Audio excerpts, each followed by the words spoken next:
Hey guys, it's Jen Chapin, and I'm excited to be bringing you my first process video here at the Bella Boulevard blog and YouTube channel.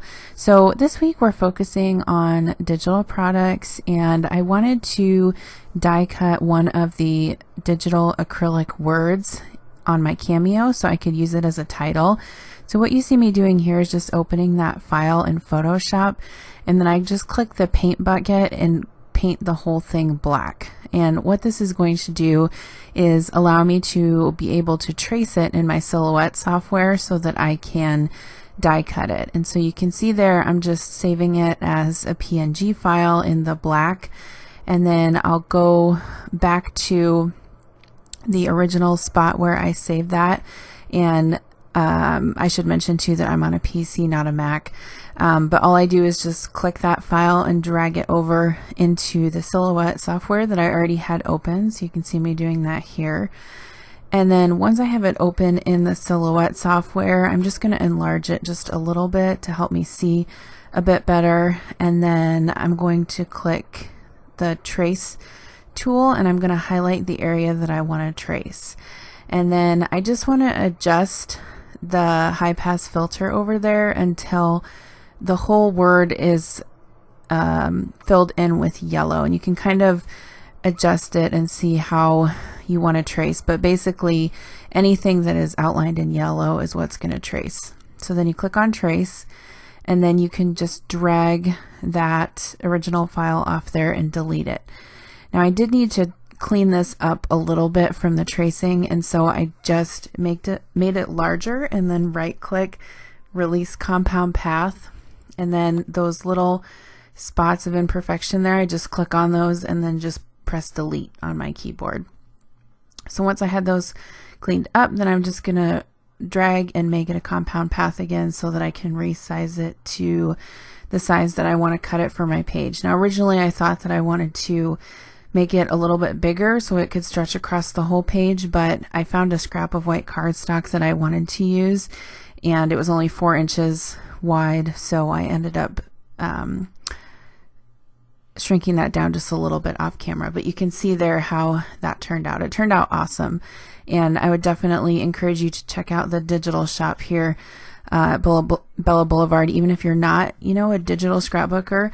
I'm more of a paper scrapbooker, and sometimes I do hybrid projects too, but it's definitely a fun way to use some of that digital product and create a custom title. So I'm using a sheet of paper from the Oh My Stars collection, and what I wanted to do here was highlight some of the background in color so that when I put that title on top of the page, that the white would be able to stand out against that white background. And so I'm just using some of the Illustrated Faith watercolors here, and this is just a package that I had laying around. I saved them just for this purpose, and you can just paint the color on there and then smush it on your paper and then kind of dab up the excess.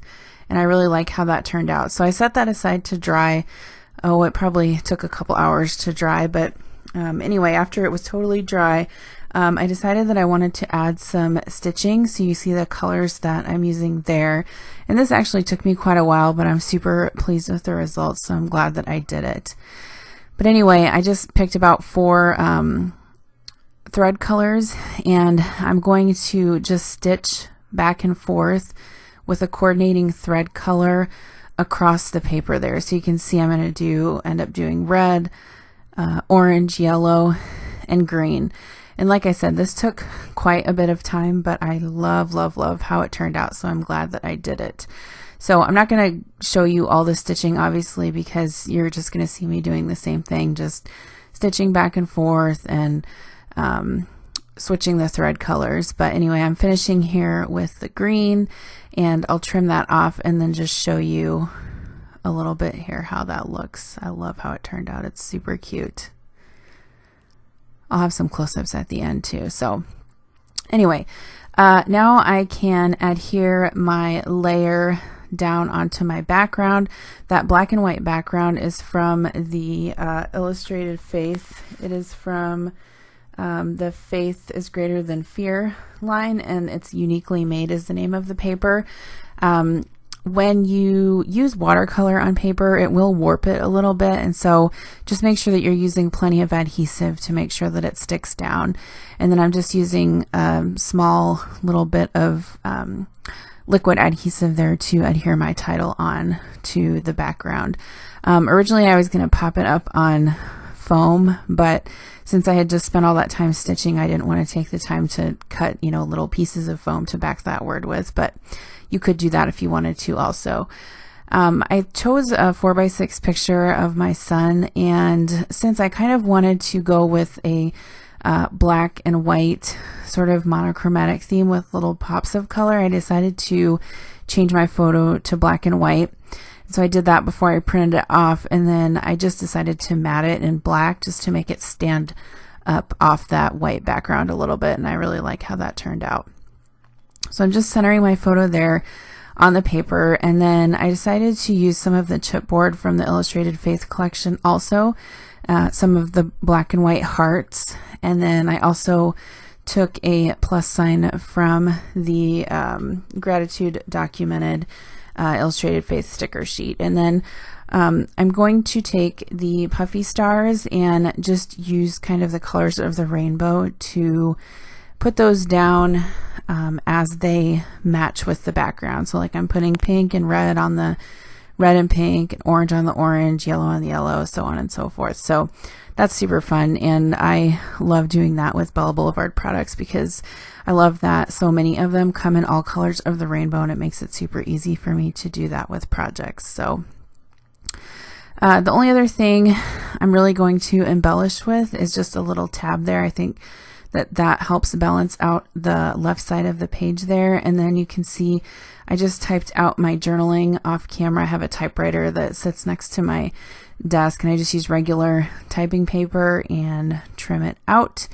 And then I'm just going to adhere that to the top of the page above the photo, and then a date stamp. I always add a date stamp because that's the first thing I look at when I go back to look at my projects to see when that photo was taken. So here's some close-ups.